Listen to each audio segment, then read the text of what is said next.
안녕하세요. 오늘은 흥미로운 주제를 가지고 찾아왔습니다.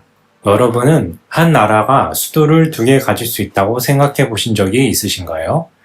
대부분의 국가들은 단일 수도를 가지고 있지만 말레이시아는 독특하게도 행정수도와 왕정수도를 분리하여 운영하고 있습니다.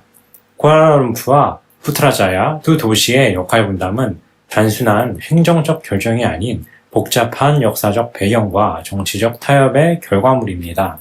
오늘은 말레이시아가 왜 이런 독특한 도시 구조를 갖게 되었는지 살펴보겠습니다. 말레이시아는 쿠알라룸푸르 국가 수도로 푸트라자야를 행정 수도로 지정하고 있습니다. 쿠알라룸푸르는 전통적인 수도로서 국왕이 거주하고 상징적 기능을 담당하며 푸트라자야는 1999년부터 연방정부의 행정 기능을 담당하는 도시로 발전했습니다. 이런 이중 수도 체제는 세계적으로도 매우 드문 사례입니다. 그렇다면 왜 말레이시아는 이렇게 두 개의 수도를 갖게 되었을까요? 말레이시아의 수도 체제를 이해하기 위해서는 그들의 복잡한 역사를 살펴봐야 합니다. 말레이시아는 영국 식민지 시기를 거쳐 1957년에 독립했습니다. 식민지 시절 쿠알라룸푸르는 영국의 통치 중심지였고 독립 이후에도 자연스럽게 수도로 기능했습니다. 그런데 여기서 중요한 점은 말레이시아가 단일 민족 국가가 아니라는 사실입니다. 말레이시아에 중국계, 인도계 등 다양한 민족이 공존하는 다민족 사회였죠.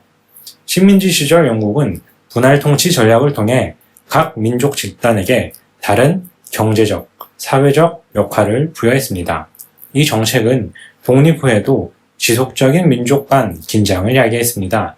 다른 동남아시아 국가들을 살펴보면 예를 들어 싱가포르는 비슷한 단민족 국성을 가졌지만 도시국가로서 공간적 분리보다는 통합적 정책을 추구했습니다. 인도네시아는 자카르타의 과밀화 문제로 새로운 수도를 건설하고 있지만 말레이시아처럼 정치적 타협에 의한 것은 아니었습니다. 왜 말레이시아만이 이런 독특한 접근법을 택했을까요?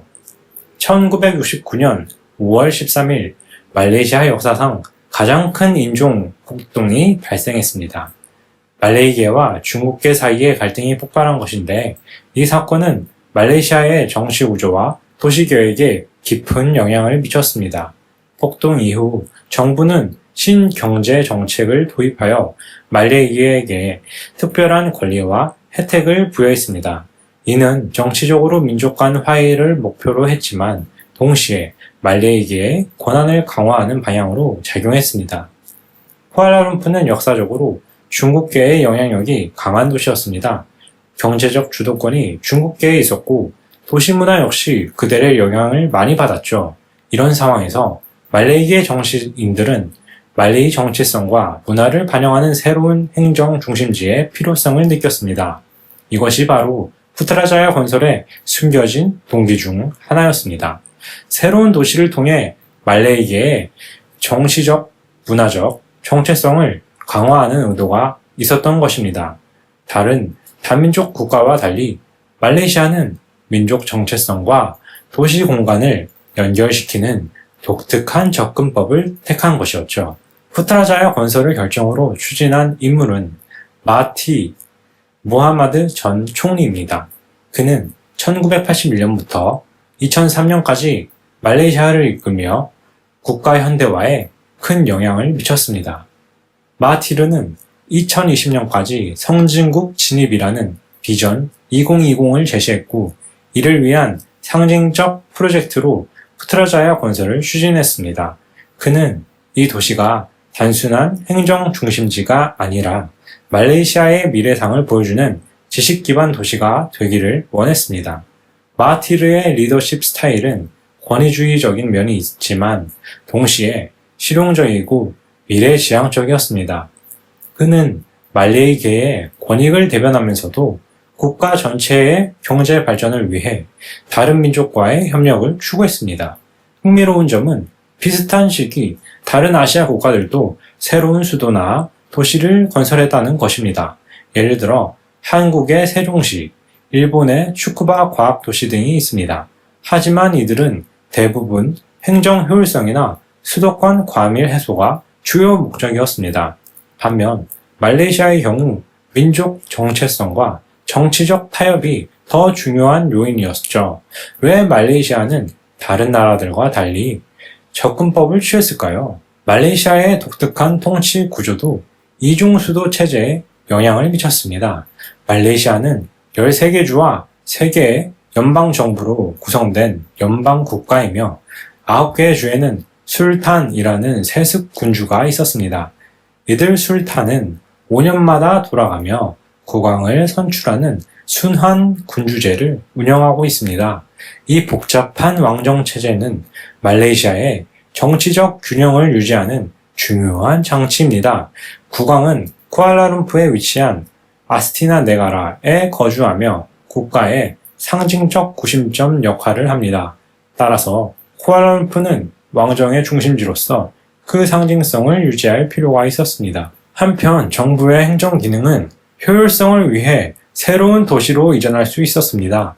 이런 기능은 말레이시아 연방제와 왕정체제라는 독특한 정치 구조를 반영한 것입니다.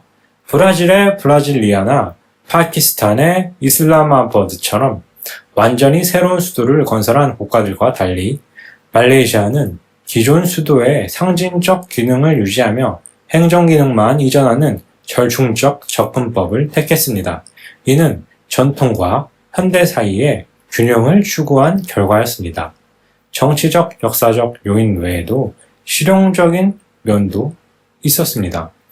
1990년대 말 쿠알라룸푸르는 심각한 교통체증, 환경오염, 주택가격 상승 등 대도시 문제에 직면해 있었습니다.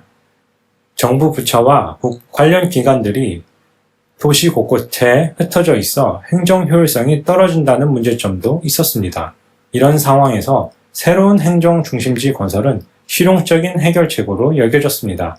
푸트라자야는 처음부터 체계적으로 계획된 도시로 넓은 녹지 공간, 효율적인 교통 체계, 최신 정보통신 인프라를 갖추었습니다. 정부 부처들은 한 곳에 집중시켜 행정 효율성을 높이는 동시에 쿠알라룸푸르의 과밀화를 완화하는 효과를 가져왔습니다. 세계 다른 나라들의 수주 이전 사례를 살펴보면 대부분의 과밀화나 지역 균형 발전과 같은 실용적 이유가 주를 이루었습니다. 세계 다른 나라의 수도 이전 사례를 살펴보면 대부분 과밀화나 지역 균형 발전과 같은 실용적 이유가 주를 이루었습니다. 그러나 말레이시아 경우 이러한 실용적 이유 외에도 앞서 언급한 정치적, 문화적 요인이 복합적으로 작용했다는 점이 특징적입니다. 말레이시아의 이중수도 체제는 그들의 독특한 정치 문화를 반영합니다. 말레이시아 정치는 종종 협상을 통한 민주주의로 묘사됩니다. 다양한 민족과 이익 집단 사이의 타협과 균형을 중시하는 문화죠. 쿠알라룸푸르는 역사적으로 형성된 다민족 도시로서 말레이시아의 다양성과 역동성을 상징합니다. 반면 푸트라자야는 계획 도시로서 말레이계 문화와 이슬람 건축 양식이 강조되어 있습니다. 두 도시는 각각 말레이시아의 다른 측면을 대표하며 공존하고 있습니다. 이러한 절충적 접근법은 말레이시아의 국가 모토인 다양성 속의 통일을 공간적으로 구현한 것으로 볼 수 있습니다. 완전한 수도 이전이나 단일 수도 유지보다 기능을 분담하는 중간적 해결책을 선택한 것이죠. 세계의 다른 수도 이전 사례들과 비교해보면 말레이시아의 접근법은 급진적 변화보다 점진적 조정을 선호하는 그들만의 독특한 정치 문화를 반영하고 있습니다. 오늘날 푸트라자야는 말레이시아 연방정부의 행정 중심지로서 성공적으로 자리 잡았습니다. 대부분의 정부 부처와 공공기관이 이곳에 위치해 있으며 효율적인 행정 서비스를 제공하고 있습니다. 한편 쿠알라룸푸르는 여전히 말레이시아의 경제, 문화, 관광의 중심지로서 중요한 역할을 하고 있습니다. 페트로나스 트윈타워와 같은 랜드마크는 말레이시아의 경제적 성공을 상징하며 다양한 문화유산은 국가의 풍부한 역사를 보여줍니다. 말레이시아의 이중수도 체제는 단순한 도시계획이나 행정의 효율성 문제가 아닙니다. 그것은 말레이시아의 역사적 경험, 다민족 사회의 복잡성, 그리고 정치적 타협이 필요성이 만들어낸 독특한 해결책입니다.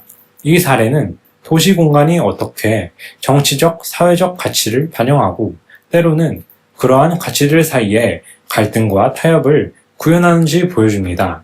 말레이시아는 완전한 통합도 완전한 분리도 아닌 그 중간 어딘가에서 균형을 찾고자 하는 노력을 공간적으로 표현하고 있습니다.